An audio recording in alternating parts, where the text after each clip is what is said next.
Hello and welcome to Cinema Unveiled. तो film की शुरुआत होती है। हम एक लड़की को देखते हैं जो होटल पर बर्गर लेने आई थी। उस लड़की की डोंगलियां कटी हुई थी। उसका चेहरा भी काफी अजीब था, बिगड़ा हुआ। ऐसा लग रहा था कि जैसे उस पर किसी ने तेजाब फेंक दिया हो। जब सब उसे देख रहे थे तो उसे बहुत गुस्सा आता है। वो टेबल को दूर फेंकती है, जिसके बाद वो वहाँ से चली गई थी। अब हमें इससे कुछ वक्त पहले की कहानी दिखाई जाती है। हम एक हाई स्कूल को देखते हैं जहाँ पर क्लास में एक लड़का बैठा दूसरे लड़के को तंग कर रहा था। जब वो लड़का तंग कर रहा था, ये देखकर क्लास के टीचर उसकी सीट को बदल देते हैं। उसकी जगह पर टीचर ने किसी दूसरे लड़के को बिठा दिया था। अब जब दूसरा लड़का आकर बैठता है तो वो भी किसी से कम थोड़ी था, क्योंकि वो पहले वाले लड़के का दोस्त था। इसलिए वो भी आकर बेचारे को तंग करने लगता है। टीचर क्लास में सबको पढ़ा रहे थे पर किसी का ध्यान ही नहीं था। अब हमें 3 लड़कियां दिखाई जाती हैं, जिनमें से एक का नाम ब्रिजिट था। ब्रिजिट देखने में बहुत खूबसूरत थी, अपने दोस्तों के साथ बहुत मजे किया करती थी। उसे अपनी खूबसूरती पर बहुत गुरूर था, इसलिए ब्रिजिट स्कूल में अक्सर एमिली नाम की एक लड़की को तंग किया करती थी। वो आज भी उसे छेड़ रही थी, क्योंकि एमिली उसकी और उसकी दोस्तों की तरह खूबसूरत बिल्कुल भी नहीं थी। वो उसे अपने सामने एक आम सी लड़की समझा करती थी। अब ब्रिजिट और उसके दोस्तों को पार्टी में जाना था। उस पार्टी में जाने के लिए वो और उसके दोस्त काफी एक्साइटेड थी। इन्हें किसने बुलाया था और क्यों बुलाया था, इस बात को ये भी नहीं जानती थी, पर हाँ, बस इन्हें पार्टी में जाना था। ब्रिजिट के स्कूल में अक्सर एक दूसरे को बुली करना, तंग करना, छेड़छाड़, एक दूसरे को नीचा दिखाना आम बात थी। यहाँ स्कूल में एक लड़का जिसका नाम डेन था, जो साइड पर खड़ा अपने दोस्तों के साथ कुछ प्लान कर रहा था, पर क्या कोई भी नहीं जानता था। अब वो अपने एक दोस्त के साथ जंगल वाले घर में जाता है, जो उसके अंकल का था। वहाँ पर जाकर डेन बियर ट्रैप्स को लगा रहा था, यानी कि वो एक किस्म का जाल बिछा रहा था। तभी उसके पास एक आदमी आता है जो उसके पास ही वाले घर में रहा करता था। वो डेन से ये कहता है कि ऐसे तो तुमसे ट्रैप्स नहीं लगेंगी, आओ मैं तुम्हें कुछ और चीजें देता हूँ। दरअसल वो आदमी एक रिटायर्ड ऑफिसर था।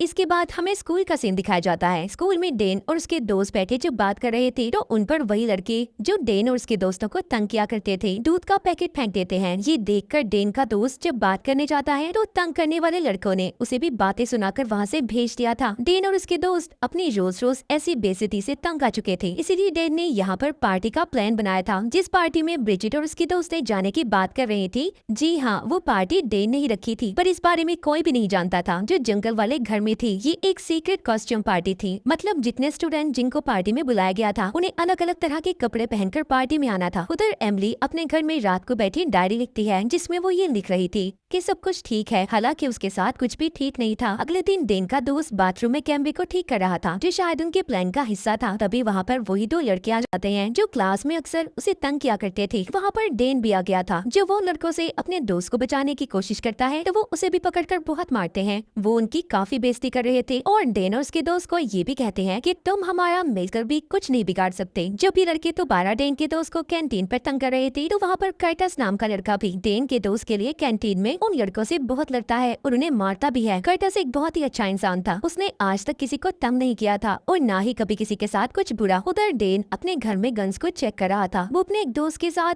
अपने जंगल वाले घर में जाकर बहुत से कैमरास को लगाता है, क्योंकि जो कुछ ये पार्टी में करने वाला था, ये चाहता था कि सब कुछ रिकॉर्ड हो जाए और नेट पर भी दिखाया जा सके। अब रात को डेन और उसके बाकी के दोस्त, जिनमें एमिली भी शामिल थी, सब अपनी अपनी बेइज्जती को बैठे याद कर रहे थे कि स्कूल में सब उन्हें कितना तंग करते हैं। वो दिन आ गया था जिस दिन ब्रिजिट और उसकी दोस्तों को पार्टी में जाना था। ब्रिजिट और उसके बाकी की दोस्तें पार्टी में जाने के लिए तैयार हो रही थी, मगर एक दोस्त जाने से मना कर देती है, क्योंकि उसकी तबीयत कुछ ठीक नहीं लग रही थी, इसलिए वो नहीं जाना चाहती थी। मगर फिर भी ब्रिजिट और उसकी दोस्तें अपनी दोस्त को पार्टी में जाने के लिए मना ही लेती हैं। डेन और उसके दोस्त भी पार्टी के लिए तैयार थे। वो सभी पार्टी शुरू होने से पहले प्रेयर दुआ कर रहे थे कि शायद गॉड उन्हें कोई इशारा दे दे कि वो जो काम करने जा रहे हैं उससे रुक जाएं। पर उनके साथ ऐसा कुछ नहीं हुआ था। सब यही समझते हैं कि गॉड भी उनके साथ ही हैं, मगर गॉड तो दूसरे लोगों को इशारा दे रहे थे। जैसे ब्रिजिट की दोस्त की तबीयत खराब हो गई, हालांकि उस वजह से उन्हें पार्टी में जाने से रुक जाना चाहिए था, पर वो तो पार्टी में जाकर अपनी खूबसूरती से दूसरों को जलाना चाहती थी। ब्रिजिट के बाकी के दोस्त भी जब पार्टी में जाने के लिए निकल रहे थे, तो रास्ते में एक पुलिस ऑफिसर उन्हें रोक लेता है। ये सब उनके लिए गॉड के इशारे ही थे, पर वो सब तो बस पार्टी में जाना चाहते थे। खैर सब लोग उस जगह पर पहुंच जाते हैं जहाँ पर सभी को एक ट्रक में बिठा पार्टी वाली जगह पर लेकर जाना था। ये सब पार्टी में पहुंच गए थे। पार्टी भी शुरू हो जाती है। यहाँ पर वो लड़का कर्टस भी आ गया था, जिसको इन्होंने पार्टी में बुलाया ही नहीं था, क्योंकि इस पार्टी में सिर्फ उन लोगों को बुलाया गया था जो बुरे थे, हमेशा सबके साथ बुरा किया करते थे। डेन के एक दोस्त ने क्लाउन जोकर का ड्रेस पहना हुआ था, जिसके साथ सभी पार्टी में काफी मौज मस्ती कर रहे थे। डेन का दोस्त जब कर्टस को देखता है तो अपना प्लान रोकने का कहता है, क्योंकि वो कर्टस को नुकसान नहीं पहुंचाना चाहता था। उस वक्त कर्टस ही था जो उसके लिए स्कूल में उन लड़कों से लड़ा था जो इसे तंग किया करते थे। पर डेन कहता है नहीं, अब अपने प्लान को नहीं रोक सकते, हम इतने आगे आकर ऐसे कैसे पीछे जा सकते हैं। डेन और उसके दोस्त सबसे पहले वहाँ पर सभी के जूस में बेहोशी की दवा को मिला देते हैं, जिसके पीने के बाद सभी वहाँ पर बेहोश हो गए थे। जब उन्हें होश आता है तो खुद को जंजीरों में बंधा हुआ देखते हैं, जिसे देखकर सब हैरान और परेशान हो गए थे। डेन और उसके दोस्तों ने सभी पर गन्स की हुई थी। पहले तो यहाँ पर सभी को ये बातें मजाक लग रही थी, पर जल्दी उन सबको ये बात समझ आ गई थी कि वो एक जाल में फंस चुके हैं। कोई भी ये बात नहीं जानता था कि जिन लोगों ने इन्हें पकड़ा हुआ है वो डेन और उसके दोस्त हैं, जो स्कूल में इनकी गलत बातों को बर्दाश्त किया करते थे। इन्होंने ही डेन और उसके दोस्तों को अपने जैसा बुरा बना दिया था। डेन के दोस्तों ने अपने मुताबिक खुद को बदला हुआ था, जैसे एक दोस्त जोकर बना हुआ था। अच्छा नहीं बल्कि बुरे वाला जोकर। एमिली जो बहुत अच्छी लड़की थी, उसे इन बुरे लोगों ने तंग कर करके अपने जैसा एक बुरा इंसान बना दिया था। उसके अंदर एहसास और जज्बात खत्म हो चुके थे, इसीलिए उसने अपने चेहरे पर ऐसा मास्क पहना हुआ था जो बिल्कुल खाली था, यानी कि उस पर किसी किस्म की कोई शक्ल नहीं बनी हुई थी। डेन जो कि एक बहुत अच्छा लड़का था, पर इन बुरी तंग करने वाले लोगों की वजह से वो एक ऐसा गलत इंसान बन चुका था। ये इन सभी को ऐसी सजा देना चाहता था जो शायद बहुत बुरी थी, इतनी बुरी कि या तो ये तड़प तड़प कर मर जाएंगे, अगर इनके साथ ऐसा नहीं हुआ तो शायद अपनी जान ले लेंगे। यहाँ पर जितने भी लोगों को इन्होंने पकड़ा हुआ था, उनमें से एक फिर से इन्हें चढ़ाने लगता है। शायद ये अभी भी सीरियस नहीं हुए थे, तो डेन का एक दोस्त उसके पास जाकर उसे गन से मार देता है। अब शायद वो थोड़ा सा सीरियस हो गए थे, उन्हें ये बात समझ आ गई थी कि उनके साथ कुछ गलत होने वाला है। वहाँ पर एक लड़का डेन से सवाल करता है कि हम लोग ही क्यों हमें पकड़ा हुआ है, हमने तुम्हारा बिगाड़ा ही क्या है। जिस पर डेन उसे जवाब देता है, अच्छा अब तुम्हें ये बातें याद आ रही हैं, हमने तुम लोगों का क्या बिगाड़ा था जो बिला वजह तुम हम लोगों को ऐसे स्कूल में तंग किया करते थे। जिसके बाद डेन उस लड़के को एक कमरे में बंद कर देता है और यहाँ पर से एक और को भागने का मौका देता है। डेन कहता है तुम्हारा हम शिकार करेंगे, अगर तुम पकड़े ना गए तो तुम यहाँ से भाग सकते हो, कोई तुम्हें कुछ नहीं कहेगा। वो लड़का अपने दोस्त को बाय बोलकर मदद लेने के लिए यहाँ से भाग जाता है, पर बाहर जाकर वो उसी जाल में फंस गया था जो डेन ने वहाँ पर लगाया हुआ था। इसीलिए इस लड़के को भी उसी कमरे में बंद कर दिया जाता है जहाँ पर पहले लड़के को बंद किया गया था। इधर घर में डेन सबको कह रहा था कि सोचो तुम सबको यहाँ पर क्यों पकड़ा गया है, याद करो शायद तुमने अपनी जिंदगी में बहुत कुछ बुरा किया है जिसकी तुम्हें ये सजा मिल रही है। ये बातें सुनकर एक लड़का कहता है, आखिर तुम होते कौन हो हमारे बारे में ऐसे सोचने वाले, और तुम्हें किसने हक दिया है ये सब करने का। डेन बोलता है गॉड ने। ये सुनकर उस लड़के को गुस्सा आ गया था, पर वो बहुत ज्यादा घबराया हुआ था। जो कल तक सबको तंग करता था, आज उसकी हालत खराब थी। अब डेन का जोकर दोस्त एक लड़के को दवा पीने का कहता है, पर वो पीने से इनकार कर रहा था, इसीलिए उसकी कमर में चाकू को मारकर उसको दवा पिला दी जाती है, जिससे वो मरता तो नहीं पर अब वो कुछ भी बोल या सुन नहीं पाएगा। वो जोकर दोस्त जाते हुए यहाँ से भागने की चाबियां कर्टस को देकर चला गया था, शायद वो उसको यहाँ से बचाना चाहता था। वो लड़का जिसको दवा पिला दी गई थी वो शिकार अब एमिली का था। वो उस लड़के के जिसमें बहुत सारी सुइयां चुबा देती है, जिससे उसे दर्द हो रहा था, पर अब वो कुछ भी बोल या सुन नहीं पा रहा था। ये सब देखकर डेन को काफी मजा आता है। यहाँ पर जितने भी लोग थे उन्हें अंदाजा हो गया था कि इस खेल को शुरू करने से पहले सबने यही कहा था कि तुम खुद अपने लिए मौत मांगोगे। डेन का एक दोस्त अपने लिए यहाँ से अगले शिकार को ढूंढ रहा था कि अगले नुकसान पहुँचाने की बारी किसकी है। तभी यहाँ से कर्टस भाग जाता है जिसके पास चाबियां थी। ये देखकर डेन उस पर गोली चलाने लगता है, पर जिसने एक जोकर वाले कपड़े पहने हुए थी वो डेन को गोली चलाने से रोक लेता है। डेन भी इस बात को समझ गया था कि इसी ने उसे यहाँ से भागने की चाबियां दी होंगी, इसीलिए डेन ने गुस्से में अपने ही दोस्त को मार दिया था। ऐसा देखकर सब हैरान हो गए थे क्योंकि ये सब कुछ उनके प्लान में शामिल नहीं था। कर्टस भागकर बाहर आ जाता है जहाँ पर गाड़ी में उसे एक पुलिस ऑफिसर मिला था जो बैठा सिगरेट पी रहा था। कर्टस उस ऑफिसर के पास आकर सब कुछ बताता है। तभी वहाँ पर डेन के साथी आ गए थे जो ऑफिसर पर गोली चला देते हैं। ऑफिसर तो इस लड़ाई में मर गया था। कर्टस वहाँ से गन लेकर भाग जाता है। उधर घर में एमिली जो अपने दोस्त के मरने पर बहुत ज्यादा दुखी थी, मगर उसका दूसरा दोस्त आकर उससे कहता है देखो देखो हम अब दुखी नहीं हो सकते, हमने जो शुरू किया है उसे खत्म करना होगा। इसलिए एमिली वहाँ पर ब्रिजिट के दोस्त को बांधकर उसके मुंह पर एक पेस्ट लगा देती है जो दिखने में तो मिट्टी जैसा था, पर वो एक खतरनाक फॉर्मूले का इस्तेमाल करके बनाया गया था जो कुछ ही देर में उसके चेहरे को बिगाड़ देगा। उस लड़के की खूबसूरती उसका गरूर थी, इसलिए एमिली ने उसके साथ ऐसा किया था।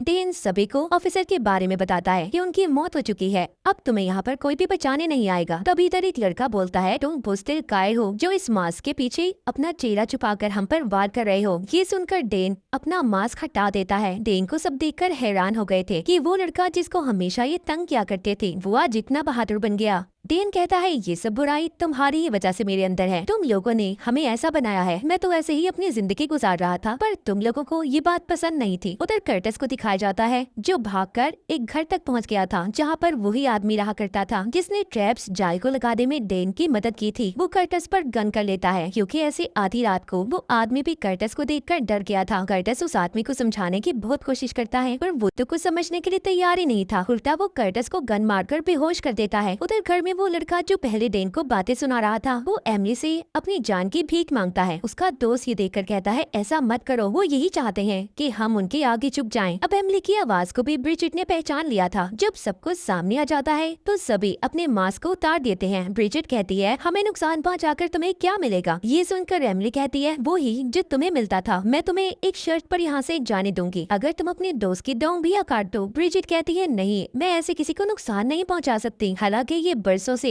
एमिली को नुकसान पहुंचाती आ रही थी। जो बात इसको शायद अब याद नहीं थी। जब ब्रिजिट एमिली की बात को नहीं मानती तो ये अब उसके दोस्त को मौका देती है। वो तो जैसे सब करके यहाँ से जाने के लिए तैयार था, इसीलिए वो ब्रिजिट की डोंगियों को काट देता है। दूसरी बारी अब ब्रिजिट की थी, उसे भी अपने दोस्त के साथ ऐसा ही करना था। उधर कर्टिस को दिखाया जाता है जिसको बेहोश करके आदमी ने कुर्सी पर बांधा हुआ था। जब उसे होश आता है तो वो कर्टिस को अब अपनी कहानी सुना रहा था कि मैं एक आर्मी ऑफिसर था, मैंने बहुत बार मुल्क की मदद की है। अब ये सब बातें सुनकर कर्टिस कहता है, आप एक बार फिर हीरो बन सकते हैं, प्लीज मुझे खोल दो और पुलिस को कॉल कर दो, मेरे दोस्तों की जान खतरे में है। ये बातें सुनकर जब वो आदमी बाहर चेक करने जाता है तो उसी जाल में फंस गया था जिस पर उसने कहा था कि ये जाल काम नहीं करेगा, वो ही जाल जो इसने डेन के साथ लगाया था। तभी वहाँ पर डेन का एक दोस्त आ जाता है जो उसे मारने वाला था, पर वो आदमी उसे ही मार देता है। कर्टिस भी अब उसके घर से आजाद हो चुका था। इधर डेन के घर में ब्रिजिट जब अपने दोस्त की उंगलियां काटने लगती है तो उससे कतर को चलाया ही नहीं जाता, इसलिए एमिली ने उसके चेहरे पर भी उसी पेस्ट को लगा दिया था जो ब्रिजिट के पूरे चेहरे को बिगाड़ देता है। अब बारी थी ब्रिजिट के दोस्त की। पहले डेन उस पर अपने दिल की भड़ास निकालता है जो उसने अपने दिल में काफी अरसे से रखी हुई थी। डेन ने उसकी कमर की हड्डी को तोड़ दिया था। अब तो ना वो पूरी जिंदगी सही तरह से चल पाएगा और ना ही कभी फुटबॉल खेल सकता था। बाहर जंगल में आदमी पर डेन के जिन दोस्तों ने हमला किया था वो ही लड़के थे जिनसे कहानी के शुरू में डेन बात कर रहा था, मतलब वो भी इसके प्लान का हिस्सा थे। घर के अंदर डेन सबको कहता है कि आज रात तुम सब अमर हो जाओगे क्योंकि आज की रात कोई भी नहीं भूलेगा। एक लड़का कहता है, ऐसा कुछ नहीं होगा, तुम सब जेल में जाओगे और हम अपने घर। डेन उसकी बातें सुनकर कहता है, अच्छा, मैंने तुम्हारे साथ अब तक कुछ गलत नहीं किया था क्योंकि तुमने एक बार मेरी मदद की थी, अब मुझे तुम्हारा भी कोई हल निकालना होगा। इसीलिए ये अब उसी लड़के की जुबान काटने के लिए तैयार थे। तभी उधर कर्टिस आ जाता है जिसने डेन पर गन कर ली थी और कहता है, सब कुछ छोड़ दो। कर्टिस ने पुलिस को भी कॉल कर दी थी। डेन कहता है, हमने तुम्हें इसलिए यहाँ से जाने दिया क्योंकि तुम एक अच्छे इंसान थे, पर अब तुम भी नहीं बचोगे। वो कर्टिस पर गोली चला देता है जो उसकी बाजू पर लगी थी। इससे पहले वो कर्टिस को मारता उसे कोई पीछे से गोली चलाकर मार देता है जो कोई और नहीं बल्कि एमिली थी, क्योंकि वो उसके ऐसे बर्ताव से तंग आ चुकी थी। क्योंकि जितना बदला ये लेना चाहते थे इन्हें मिल चुका था। अब एमिली और किसी को नुकसान नहीं पहुंचाना चाहती थी। ये रात भी खत्म होने वाली होती है, इसीलिए इनके प्लान का आखिरी हिस्सा अभी बाकी था जो कि खुद को मारने का था। इसीलिए पीछे से एमिली का दोस्त उसे मार देता है। जब पुलिस वहाँ पर आती है तो एमिली के दोस्त ने खुद अपनी भी जान ले ली थी। इनके प्लान का आखिरी हिस्सा यही था कि सबको नुकसान पहुंचाकर खुद को मार लेंगे। अगले दिन ये कहानी हर जगह पर फैल चुकी थी। कातिलों की तो पहचान हो जाती है। जितने लोगों को पकड़ा गया था सब जिंदा थे, पर उनको ऐसे जख्म दिए गए थे शायद उनकी आगे की जिंदगी आसान नहीं होगी। कर्टिस अभी भी जिंदा था। अब कहानी में आता है शुरू वाला सीन जो हमने लड़की देखी थी जो बर्गर लेने गई थी। उसकी डोंगलियां भी कटी हुई थी। वो कोई और नहीं बल्कि ब्रिजिट थी जिसका हाल एमिली ने ऐसा बना दिया था। वो अभी भी जीने की कोशिश कर रही थी अपनी खामियों को छुपाकर। शायद ये कभी भी सुकून से नहीं रह पाएगी क्योंकि सामने वाले लोग इसे याद करवाते रहेंगे कि इसने क्या क्या किया था और इसका ये हाल क्यों हुआ है। तो आपके अंदर अगर कोई कमी नहीं है तो इस बात पर गुरूर मत करें, दूसरों को कभी नीचा मत दिखाएं। और इसी के साथ इस फिल्म की कहानी यहीं पर खत्म हो जाती है। Thanks for watching. Don't forget to like and subscribe.